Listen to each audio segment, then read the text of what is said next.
Alright, we're live once again. Today's episode we're going to be talking about the Birds of Prey film. Reports of tickets of nobody buying tickets for the Birds of Prey film. Is it going to bomb at the box office, or is it kind of showing that people really aren't woke as the cast and writers, producers are saying fans are? I mean, it's going to be a really interesting thing to see. So, I'm going to be talking about Batman number 3, Batman 100-page giant. We're going to be talking a bit about Get Woke, Going Broke. So, let's get the intro started, shall we?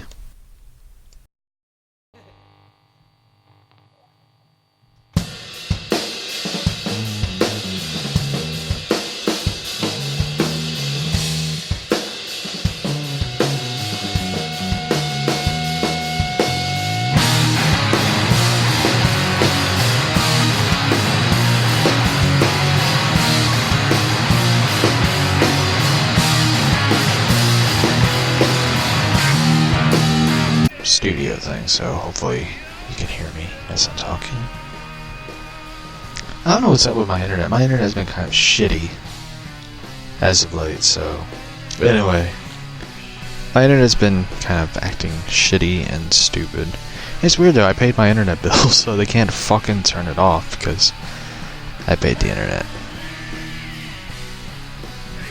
So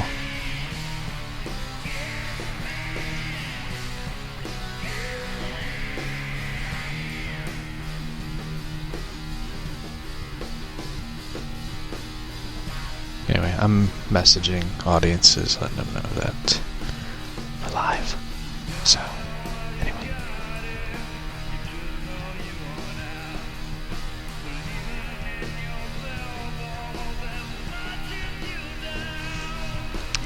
So, Birds of Prey. There's been different reports, like Birds of Prey tickets are now on sale.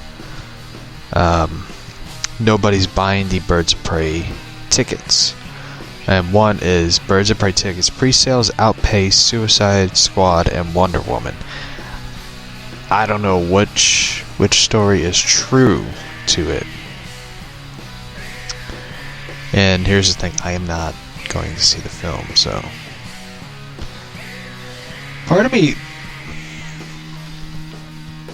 there's a part of me that wants to see this film fail.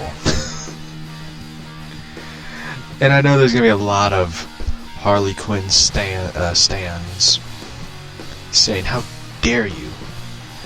How dare you say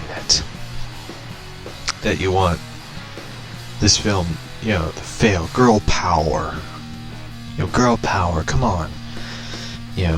I'm so tired of the, and there's a lot of dudes who are, cucks, who are like, well, I'm so tired of the male masculinity superhero films. There's enough male superheroes. It's time for girls and women to have hero girl power type of thing. It's like, shut the fuck up. I want to see a good female superhero film. I mean, we got it with Wonder Woman. We're getting it with Black Widow, which is kind of late to the show. I mean, honestly, there should have been a Black Widow film before Captain Marvel. Before Captain Marvel, there should have been, a female superhero film, with Black Widow in it. It's already too late, and honestly, it looks not really that good. I mean, it just, I mean, they're already, getting bad reviews of fat shaming a guy in this. I mean, It's just my opinion of it. It looks kind of too late. You know, if it was like back in 2010, 2013 to be honest. Like, it came out after Avengers, and yeah, it would have been great, but now it's like you got rid of like half the heroes that was around Natasha. Like, you got rid of Iron Man, you got rid of Captain America, you got Thor getting ready to go out the door because, you know, they need Lady Thor. Clearly they didn't see the fucking comic book sales for that one. I mean, it was so stupid. Like, yeah, why don't you just put the hammer right through her head and just be done with it? It's kind of stupid. You know, Jane Foster as Thor. Because Thor's not worthy of the hammer. It's like, how the fuck is Thor not worthy of the hammer? He's been Thor. He's been carrying that damn hammer for 80 plus years. All of a sudden he's not worthy of it?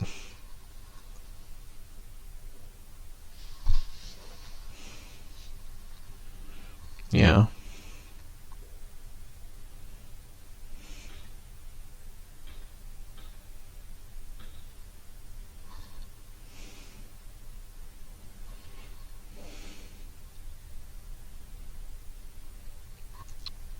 So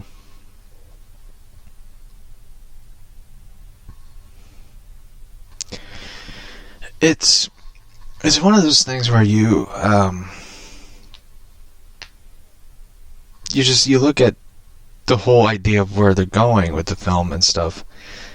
It's dumb, and my neighbors are yelling. So, I mean, for me, it's just, you know, it's just been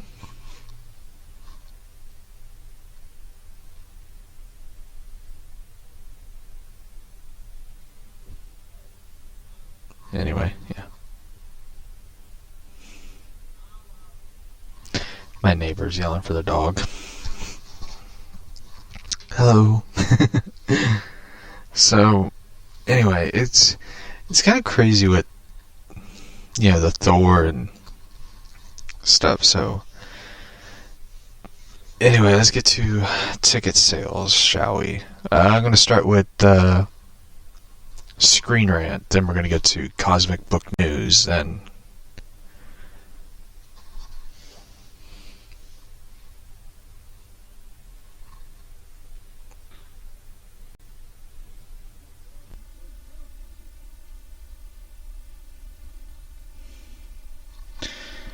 anyway, Birds of Prey pre-sales have outsold Suicide Squad and Wonder Woman on the first day. Birds of Prey sales outsold both the Suicide Squad and Wonder Woman on its first day alone, according to popular movie-going app Atom Ticket. I never heard of it, so Birds of Prey and the Fantabulous Emancipation of the One Harley Quinn. I fucking hate that title, by the way. If there's ever like a movie title I hate, this one takes the cake. You know. Tickets pre-sales outsold both Suicide Squad and Wonder Woman on its first day. The highly anticipated DCEU film featuring the beloved comic book anti-heroine Harley Quinn, played by the award-worthy Margot Robbie. God, this is like an ego stroke for Margot Robbie. It's set to premiere next week. Didn't even know it.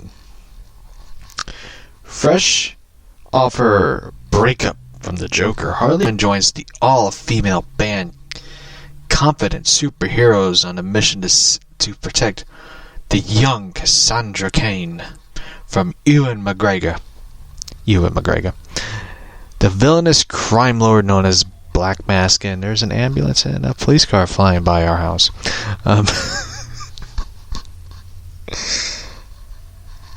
Yep. Something bad happened. You definitely hear it by that siren. Harley's team of other heroes are the lesser-known DC characters such as Black Canary and Huntress. Yeah, we know them. Clearly, it's like these people have been living under a fucking rock. Because everyone knows who Canary and Huntress are. They've seen Arrow. They've seen Smallville. They've seen the Justice League. Huntress is very well known, by the way, because she is... there's two different versions of Huntress. Helena Wayne, the character I love dearly.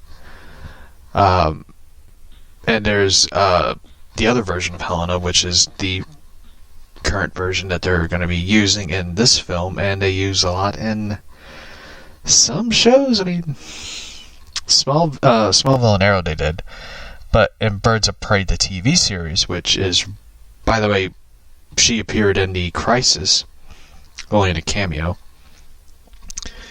That version of Helena is very well known. Huntress, or, you know.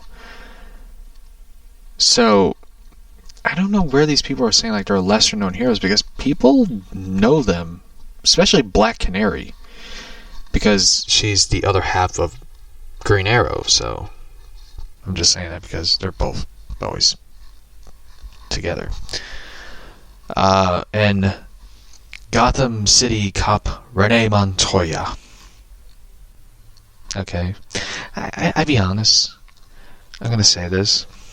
A lot of people are gonna get upset. It's kind of fucking pointless to have Renee Montoya in the film. I'm just saying, because the only reason why people would give a shit about Renee Montoya is if she's the Question, or Batwoman shows up. And there is no signs of a bat appearing in this film. I mean, you barely fucking hear anything about... I mean, the thing that's confusing about this movie is no Batman. No Batman. I mean, it was before Ben Affleck... It was, of course, after Ben Affleck was like, fuck this, I'm out. And you have Robert Pattinson, Sparkles show up as Batman.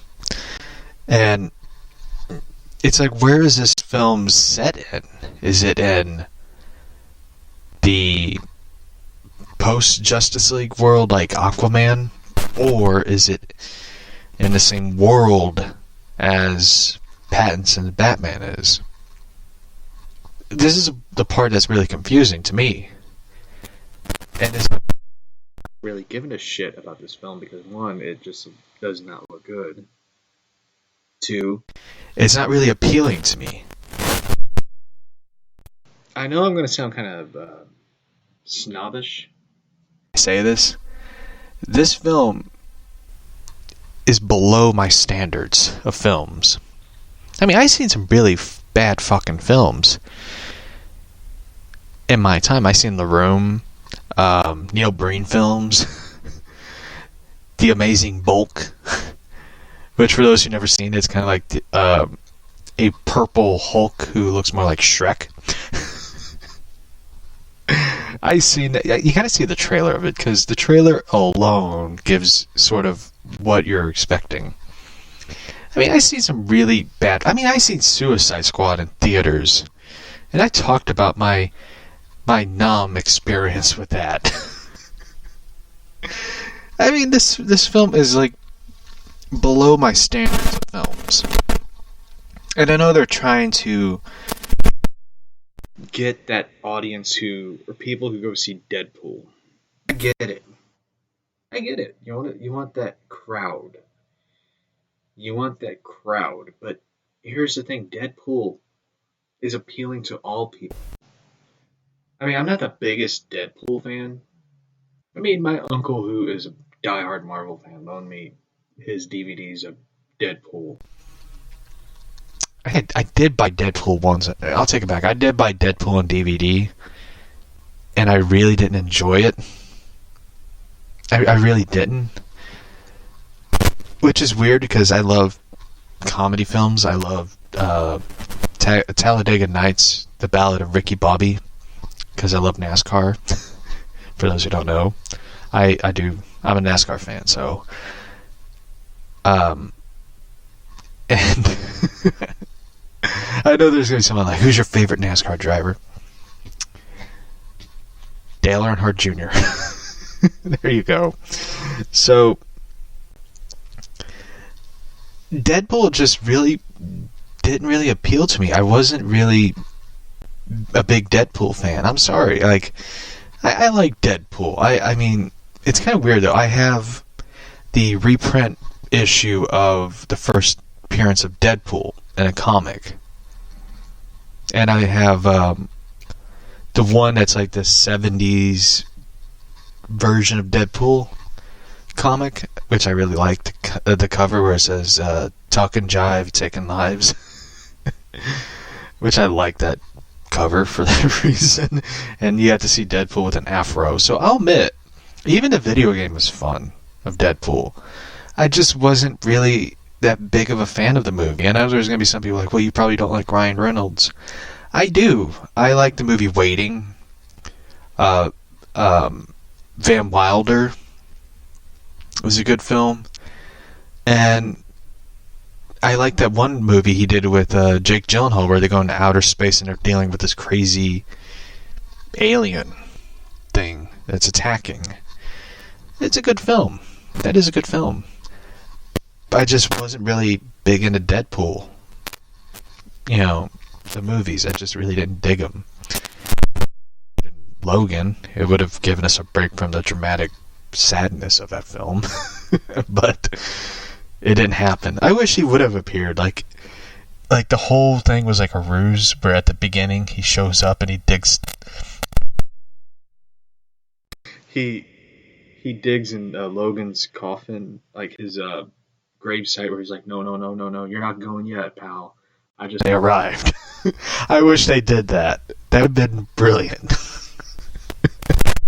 That would have been funny as hell, but it didn't happen. He appeared, I think, in the beginning of it, where he did like the Superman mockery, like mocking Superman, which I thought was brilliant.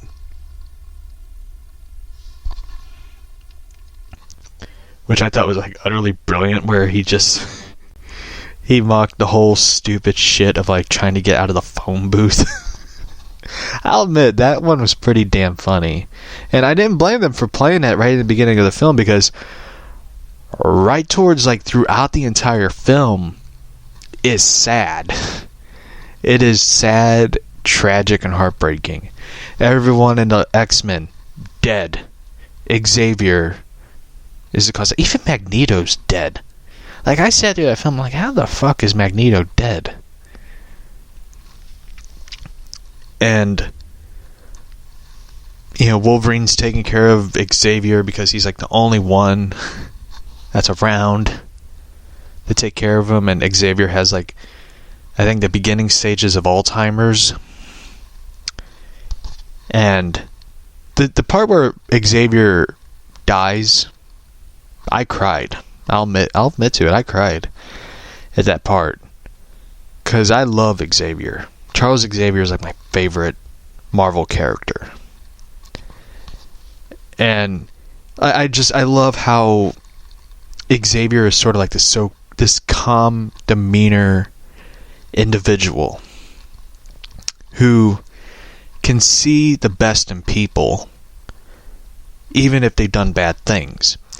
That's how much I love this character. Like, he's like the Batman of Marvel. Even though a lot of people say like Moon Knight and Black Panther are the Batman,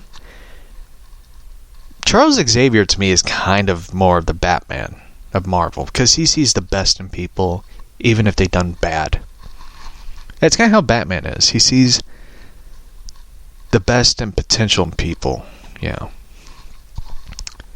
That scene was like emotional. That was an emotional scene where Xavier believes he's talking to Logan, Wolverine, but it's a clone of Logan. I say Iron Man is the Batman in Marvel. I know a lot of people always say but the thing about it is the difference between Iron Man And Batman is Iron Man drinks. Well, he used to. I mean, he got Demon in the Bottles, like the nerve-wracking comic. But yeah, I mean, he is. But I think the reason I kind of view Xavier as sort of that is because Xavier has that, strategized thinking. Like, he plays chess, which I love that part in the X-Men. The X-Men films is where Xavier and Magneto play chess, and it's like with real people, with people's lives, which I thought, like, that is so awesome. And the thing about, I don't know how we got to like from Birds of Prey to X-Men. I still have my comics, my X-Men comics. I still to this day, I have the issue where Jim Lee did the cover of Magneto, and it is like worn down. That comic is worn down. Like, the cover is almost coming off the book. That bad.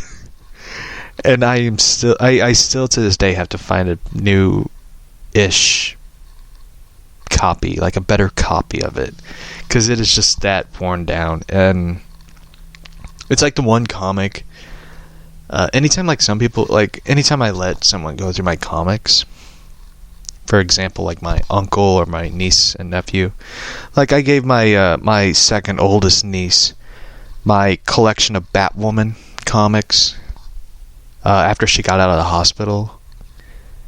Like, I had in a tote bag, a book tote bag, was like all issues of Batwoman. I just let her have it. All the even some of the Detective Comics doubles I have, where it's like Batwoman on the cover. That's kind of. But anytime someone sees that X-Men comic, they want to read it. I'm like, no, I don't want you reading it. I don't want you touching it. I finally have it in the least best condition I have it in this, bag and board copy. So, I mean, that's like the one thing I don't like. I even have some old Spider-Man comics, which I have no plans of getting rid of. I don't know. I don't really want to get rid of them because I like some of them. I even have like the Venom, the Lethal Protector comic, which I think is like Venom's first solo comic. But the one I'm really like the most proud of that I have is, I know some people ask me like my collection and stuff on Twitter, like, what's your comic collection like? One I'm the most proud of is the Shazam, his first appearance in the DC universe. Because many people don't realize, like, Shazam was created at I forget the name of the comic. I think Wiz Comics or something like that. He was kind of like the answer to Superman. And a lot of Superman fans are saying like Shazam's like a total ripoff of Superman, which I don't know how. Especially now, like, he could shoot lightning and stuff out of his hands. It's like, I don't see Superman doing that. Or throwing the Cellophane S at a villain. Or the super kiss. Where he kisses Lois Lane and makes her forget about everything that ever happened. That one I'm surprised they never touched on in Superman Returns.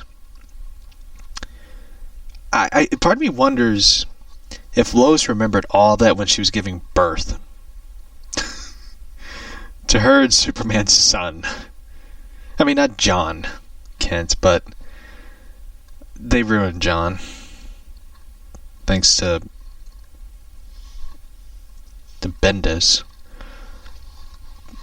It makes me wonder, like that. That's kind of where I kind of like don't have any respect for Superman. It's just like the whole Superman films. Some of them don't make sense, like at all. So anyway, like to the story, back to the article and stuff. Over the comparison of it, they're making this article claims that they did sell it, but how Cosmic Book News claims that it's fake news. That term has been used a lot. It's fake news. Fake news. Birds of Prey tickets are outsold Suicide Squad and Wonder Woman. The article, which is written by Matt McGloin, states in my article how nobody's buying Birds of Prey tickets has touched a nerve as those on social media are attacking him, which is true, by the way. I love how a lot of them are like have Harley Quinn photo covers, like profile pic Harley Quinn, and it's just Margot Robbie as Harley Quinn, and it's like no comic books versions because I doubt they ever read. However, everyone else, those shows aren't buying tickets either. Just gotta check Fandango, not the wrestler Fandango. I'm sure he doesn't give a shit. So someone tweeted a story at me for a big time shill site titled "Birds of Prey tickets pre-sale outsold Suicide Squad and Wonder Woman on the first day," and attempt to prove that my article false. Again, just gotta check Fandango or Fandango. I remember when he first appeared. I thought, like, this dude's gonna be awesome, and it's completely not used, the poor guy, for anything anymore. I think he got so. Check out the article. I see it's not from Fandango. The most used online ticket retailer. From its press release from the Atom, where it says Birds of Prey not only outsold Suicide Squad and Wonder Woman in the same period of time, but the tickets are outselling the third best from any DC film in terms of pre-sales. It's kind of throwing it out there. Atom's Birds of Prey claim is fake. The press release is a pure sign that as barely anyone used the Atom app when the Suicide Squad and Wonder Woman were released. To be fair, I doubt many people use the Atom app compared to Fandango. I'm just tempted to say Fandango today. Actually, the Atom didn't get released until 2016, only launched for a limited run in January 2016 in the LA area as well as the Atlanta and Nashville area. It wasn't fully released until July of 2016, and Suicide Squad came out in August, and Wonder Woman in June. So the app even old yet. Further proving my point, Suicide Squad only opened to over $133 million back in 2016. Wonder Woman opened to over $100 million in 2017. Earlier tracking, Birds of Prey opened to at most $50 million, which is really high and exaggerated in my honest opinion. So the Atom and the shill sites are trying to spin things. Birds of Prey is more popular, selling more tickets than the Suicide Squad and Wonder Woman. 100% fake news. Birds of Prey tickets checking Fandango, and the Atom reveals the truth. Again, simply go to Fandango. Dingo ate his baby. Which we're discussing the Atom. Go to the which reveals similar results, which means the sales of Suicide Squad and Wonder Woman were really awful for the app, and that no one uses it to the point. It's really showing that nobody's really.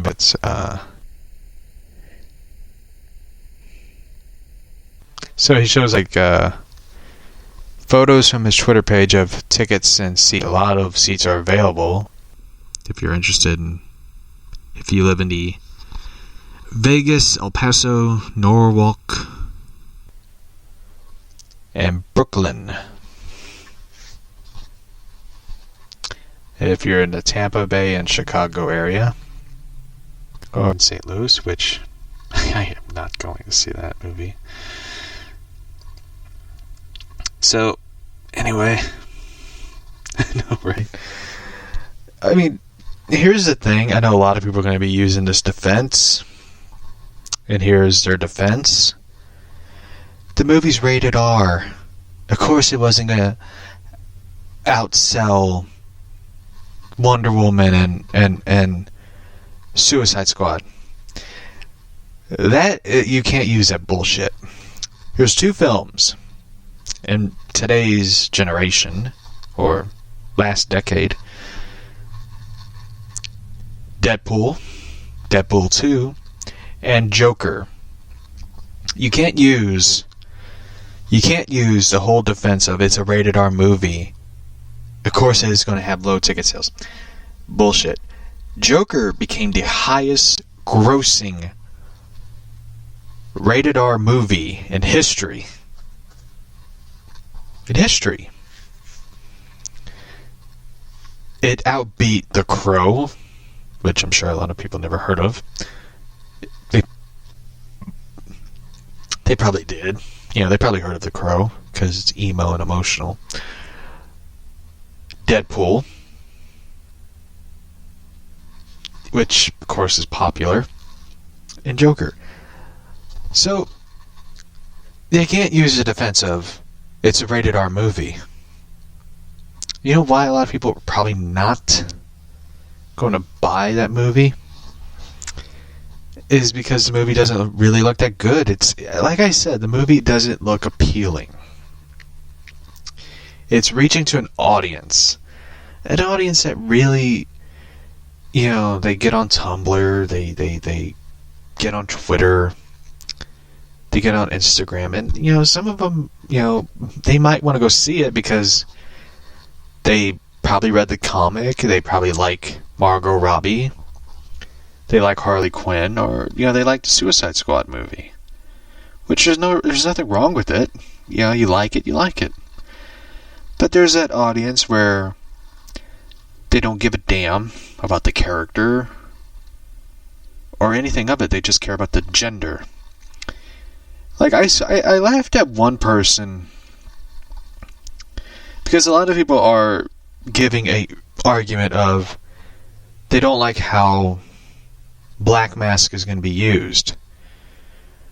You know, Black Mask character in this film is gay, and a lot of people who are part of the LGBTQ community, some of them are not happy because that character is a villain. Why couldn't it be one of the heroes? And a lot of them are like Renee Montoya. But here's the thing, like, you could have gotten Batwoman in the film. Show up, that's it, type of thing. And a lot of people don't like the idea that the only gay character, I don't even think they're going to reveal Montoya's gay. I don't think they will. I don't know. But a lot of them are upset that Black Mask is a villain. Like, that's the problem with it. And this one person I laughed at says, well, you know, Harley Quinn is married to a woman. Yeah, that's an injustice. That's an Elseworld story. It's not in the DC continuity. And of course they're like, in another universe. It's like, if you're going to talk about Harley Quinn in the movie, a lot of people are going to want to know what's going on in the comic, not what's in another story. And I did research it, and Harley Quinn is married to Poison Ivy and in the Injustice universe. So, yeah, that's what you got. I didn't even know it because I haven't read I've read part of them. I've been sort of all over the place. I've been reading We will do the Dark Knight Strikes Again narration read Monday. So. Oh really? Yeah. They married. It's revealed that. Yeah, they did reveal that they married Harley and Ivy in the Injustice world. So. Anyway, speaking of comics, I bought Batman number 3, the 100-page Batman Giant. It's kind of a crazy thing. Like,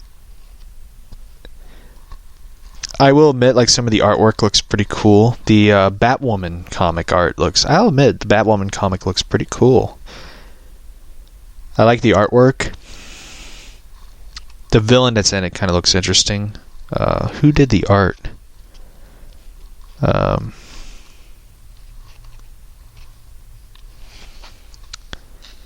want to know who did the artwork, because I like the artwork. It's pretty cool. Yeah,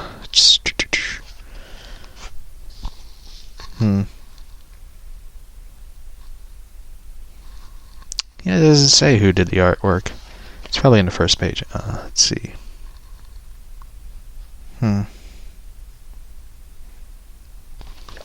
Damn. Well, anyway. The Batgirl, Nightwing team up.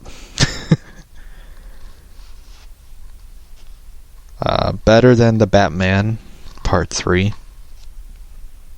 Now, so our Batman's like, bullshit.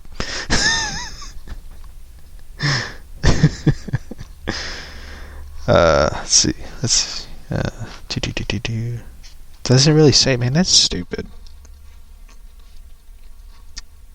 Colors done by Dave Stewart. Dave Stewart did an amazing job with the coloring. And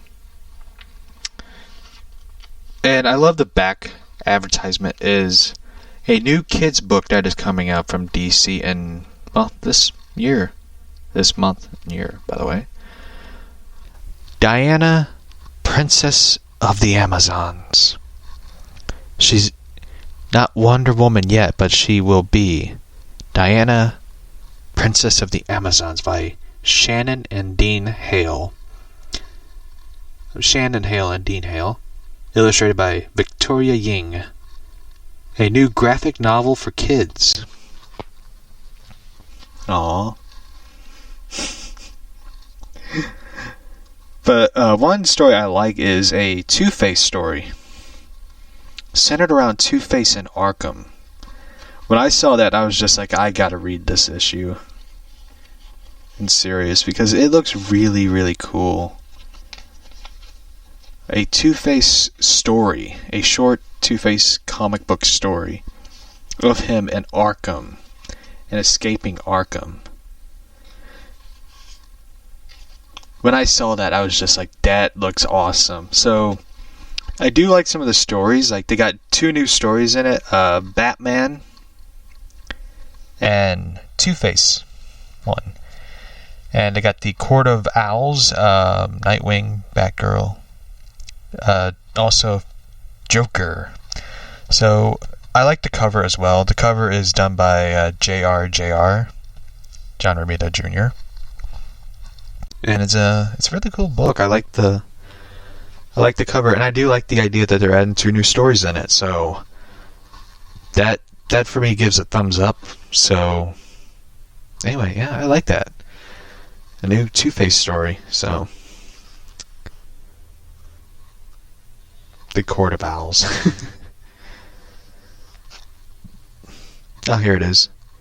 J.H. Williams III did the artwork for Batwoman. That's who did the artwork. Greg Rucka wrote the story. Greg Rucka's a good writer, by the way. So I do like the artwork in Batwoman. So the Batwoman artwork, I give the thumbs up. I mean, Court of Owls, come on. Greg Capullo did the artwork. How do you not like Greg Capullo's artwork? So, and the other story that they have is Bruce Wayne and Arkham, where he's an inmate, which is really cool. He's behind bars, so. Let's see, the Two-Face story is done by Frank Tier and Scott Eaton penciler and Wayne Focher inker, and Hi-Fi is colorist. So that was pretty cool. So I do like the Batman #3 book so far. I can't help but like the original run of the Batman Giants. So because I mean you have Hush story, which was of course what we used for when we did the Hush narration books. So I used them sort of like carry on the episodes and stuff. I didn't just decide to go in one book, which is like what we're doing with Dark Knight Strikes Again, which isn't a bad thing because it's a very long book. So, and Miller, I take it, had a lot of things on his mind to write. And I still wish someone can interview him and ask him, like, where did the inspiration come from for The Dark Knight Strikes Again? The news and the nude, where the hell did that come from? Where did the idea of, like, Catgirl putting the atom in her mouth and accidentally swallow the atom while jumping through, like, where did that come from? Where did that come from? Because I really want to know. Did he like sit up at nights going like, that'd be a great idea for the story? Where's my notepad? And he writes down all these ideas, and all of a sudden someone looks at him and be like, the news and the nude? Like, I kind of want to know where he came up with all this, because the whole thing of it is just insane. The whole idea of it is crazy. And I wish they would have made him, I wish they would have let him just write the Dark Knight 3 book. I mean, he wrote The Last Crusade, which was brilliant. A brilliant book. Because, you know, I love that story because it's sort of, it's a proper prequel to The Dark Knight Returns, where you see Bruce Wayne in this stage of his life where he's like, I'm in the crossroads. I don't know to keep going or just retire. And I love the scenes where he is, you know, he kept it to himself, but when he was with Selina Kyle, Catwoman, he is telling her all these things like, I'm in the middle of a dilemma, a crossroads. I don't know if I'm getting older, getting slower. Should I retire? Like, he was in that stage where I liked that story because we were all in that dilemma. We're all in that crossroads in life. Where do we go? Do we go left or we go right? And that's really what I think, you know, Miller was when he was, you know, at that stage. I think he was at that age where he was at that stage in life where, you know, he was writing Dark Knight Strikes Again, like, where do I go? And stuff. And Miller is an excellent writer, an artist. And he's one of those people I always say, like, you know, this guy deserves to keep going. He deserves to write every book he can have the chance to do. Someone like him should not be stifled in silence. Like, I don't like that. Where a lot of people got mad over the book. And they were like, I hate this book. Miller should just retire. That old man is crazy. He needs to go. It's like, no. He needs to stay. he needs to stay and just keep writing. Like, you need that voice. And everyone who was on the Miller bandwagon was like, we love this dark and gritty Batman and Dark Knight Returns, you know. And now it's just like, we don't like this version of Batman anymore. I mean, there's a place for darkness and there's a place for light. Batman should be one of those dark characters. He should be dark, gritty, in life. And there's also the light-hearted version of Batman, which I do love that version. I love the Joe Stanton version of Batman, where Batman is, he's married to Catwoman, they have a daughter. I love that version. And I did meet Joe Stanton. And I would tell you this, I had a cool conversation with Joe Stanton where we talked about Batman and stuff. And I remember he said to me once, when we were he was signing a photo, and I bought this photo, and it was they were raising money for artists and writers who they didn't have, there wasn't no union for them because they were freelancers. They were hired and paid to do a job, and that was it.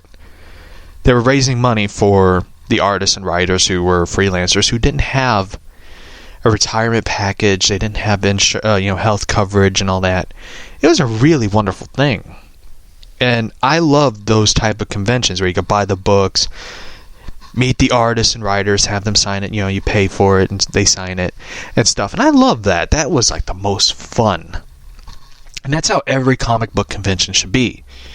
It shouldn't be about the movies and, cosplay was cool because there was people dressed in cosplay. There was one dude dressed as Superman. I don't know why, but it was cool. But I love those type of conventions because it's for the writers and artists of comics. It's for them. You're raising money to help them after the years of joy and happiness they brought to comics. It's best to repay them for the things they've done. So it was a really cool thing, and I remember a lot of people were talking to the guy who did the Simpsons comics, because he was really popular, and there was a lot of people around him talking to him, and there was Joe Stanton who was just sitting there drawing, and no one was talking to him. So I walked up to him, I'm like, oh my god, that is Joe Stanton. And he was signing, and I still have it to this day. I will upload a picture of it. It's Batman, Catwoman, and Huntress. And I was talking to Joe Stanton. And me and him were talking about Batman, which was the coolest thing ever. and we were just talking about it. I was just so where did the idea of Bruce and Catwoman having Helena, where did that idea come from? And he was just we were all tired of doing the same thing that was been done for so many years. So we decided we're gonna shake it up. and all of a sudden he was and we just decided let's do them having a kid. And he was talking about the idea, the thing that they wanted to do was evolve the characters and add stuff to them, add layers, and evolve the characters and have them move forward. He goes, you look at the Superman and Lois Lane having a kid. He goes, that's where it should be. He goes, they've done so many things with Superman over the years that let's just add another layer to him, have him be a father and give him more responsibilities and things in life, have him fight for something that's worth fighting for and stuff. And it was really a cool thing. He talked about a lot of things, what got him into artwork, what inspired him, what was it working for DC and stuff, and Marvel, I think, and stuff like that. It was really a cool experience to talk to him. And of course I did talk about the one indie comic that they had, the Barren Age, where it was about the Limp Mansion, the Limp family, the Limp Brewery and stuff in St. Louis, which is a cool comic. I met the writer, and artists of it, which was really the writer and artists, which were really cool. And what I met was Rick Pritchett, who did he was I think the penciler, I think he was the inker for, I think he was like the artist or inker or colorer, I forget. Rick Pritchett did the animated series, Batman comics. The Justice League and Justice League Unlimited comics. He did the Batman Gotham Adventure. Like, he did a lot of the animated series stuff, comics. And I remember meeting him as well, and he's really one of the nicest dudes. Him and Joe Stanton. I met a few other artists and writers and stuff, just, thanking them for being at the convention and stuff, and it's a really cool thing. And I hope they do another one near where I live, because the ones that they do is like an hour to 2 hour drive, and I'm just like, I cannot make it that far, because a 2 hour drive there and 2 hours back, that is like 4 hours of my day, getting there, getting back, plus traffic. So that to me is like a long drive, and I cannot do it. As much as I love comic books, I cannot do it. I cannot go that far. So it's a really cool convention and stuff. And one thing I found out today, going over like the comic book stuff, they opened up, I am not making this up, in downtown St. Louis, right near, in the area of, I think in the area of the, where the Limp Brewery is and stuff, because you can't miss the Limp Brewery. It's like, that area is like old St. Louis and stuff, and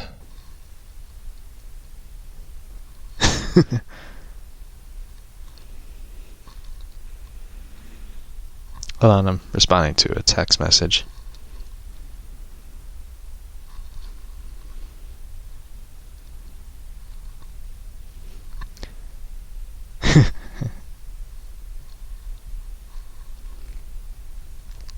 My dad found a funny drawing on the on the school. He works, by the way, my dad works at a school district. I'm bored, someone wrote on a wall. And he wrote, your youngest niece was at my school today. I wrote, LOL, she's always bored. So anyway, sorry about that. I just had to send a funny message back. Anyway, the Limp Brewery, the old Limp Brewery, you could tell it's part of the old St. Louis area, because a lot of the buildings near the old brick building brewery, which by the way has an underground cave tunnel where they store all the beer and let it cool down and stuff. A lot of the old buildings are Gothic type buildings, which are really cool. And anytime, I'm ever in a city, which is rare, because I always avoid the city. Anytime I see the city, I'm like, fuck no. Fuck no. But one thing I saw that was really cool, it makes me want to go down there, is that they opened up a coffee shop / comic book store. Yeah. You can buy your comic books, coffee, and tea in that area. I saw that and I was just like, we gotta go down there. We ain't going there. I was like, you get coffee and tea. He goes, I could get, and I was like, in comics. He goes, I could get the coffee and tea anytime I want. It's in the kitchen. You could just buy your comics online. Buy your comic books online. We're fine. And it was really cool to see that, because it made me think of that one movie they did. It's a documentary called The Midwest in Panels, which is done by Geekvolution, I think is what it's called. Like, it's like I forget the channel. I think that's the name of it. And it's a really good documentary. It's like they show like a lot of stuff, like a lot of comic book stories. Stuff in the Midwest, from the Show Me State to Kansas. And they go to the field, the baseball field from Fields of Dreams, which is a good movie, by the way. Wonderful film, by the way. And it's really cool documentary. Like, they have like one comic book store which I want to go to called Newcastle's Comics, and that's where they did that is the same comic book store that they used to film the movie Four Color Eulogy, which, by the way, is a good film. It's one of those films I highly recommend. It's a classic movie. It's a very Cameron Crowe type movie. Like, it involves comics and it involves, you know, the St. Louis area. So I highly recommend that movie. So anyway, we're gonna wrap up the show a bit early because my throat is breaking up and stuff. My voice is kind of like that now. So anyway,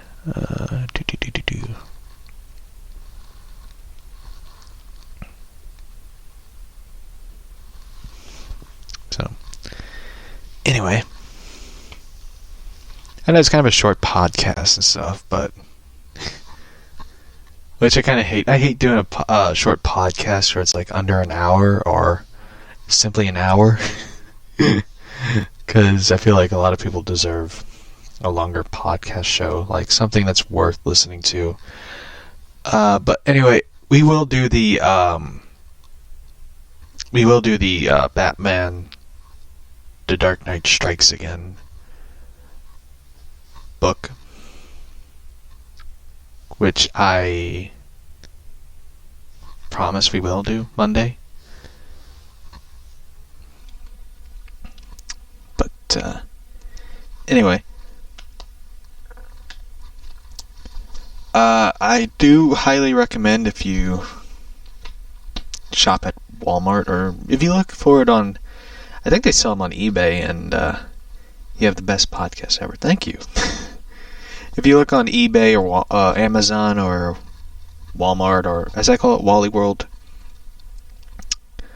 Batman number 3 is available now to purchase. I do highly recommend the Batman Giant number 3, because that is really cool, where it has a story about Two-Face in Arkham.